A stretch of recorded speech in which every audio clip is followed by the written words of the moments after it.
Ну, перш за все, очевидно, що Крим сьогоднішня влада намагається повернути в порядок денний. І, відповідно, кожен інформаційний привід, який дає сьогодні Російська Федерація, буде використовуватись для того, щоб показати її обличчя, для того, щоб актуалізувати питання Криму на міжнародній арені.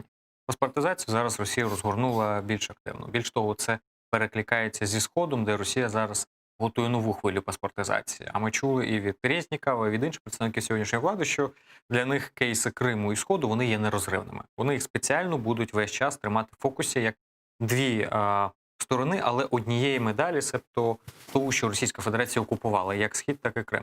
І тому, якщо говорять про Схід, то мають згадувати Крим. Якщо говорять про Крим, то згадувати Схід і таким чином нарощувати актуалізацію цього на міжнародній арені саме як російської агресії.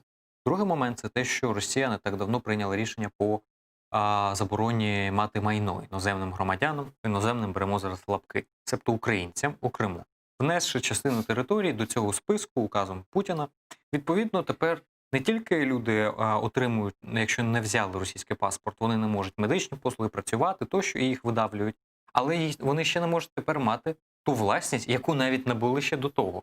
Відповідно, це вже новий виток репресій. І про це також згадує тут пан Кисліц, і таким чином підтягує і цей кейс для того, щоб він став вже зафіксованим на міжнародній арені, як один з додаткових доказів. І третє, що Росія порушує таким чином Женевську конвенцію, тому що вони змінюють демографічний склад. І те, про що акцентована увага, це витіснення українців з окупованого Криму.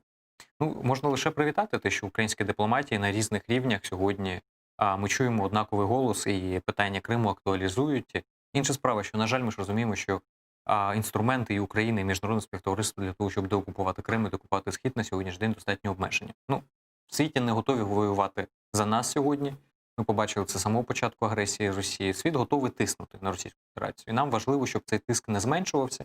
І для цього українській дипломатії потрібно в цій позиційній війні бути проактивними, діяти на випередження Росії для того, щоб зберігати поле тиску і токсичність навколо Росії, щоб збільшувати для неї ціну окупації і як наслідок наближувати той день, коли Росії прийдеться відмовитись від її амбіцій, чи під тиском внутрішніх проблем, чи під зовнішнім тиском, чи через спроможність України вже буде достатньо сильною і спроможною для того, щоб повертати собі території дипломатичним шляхом, будь-яким іншим шляхом, який буде доступний Україні.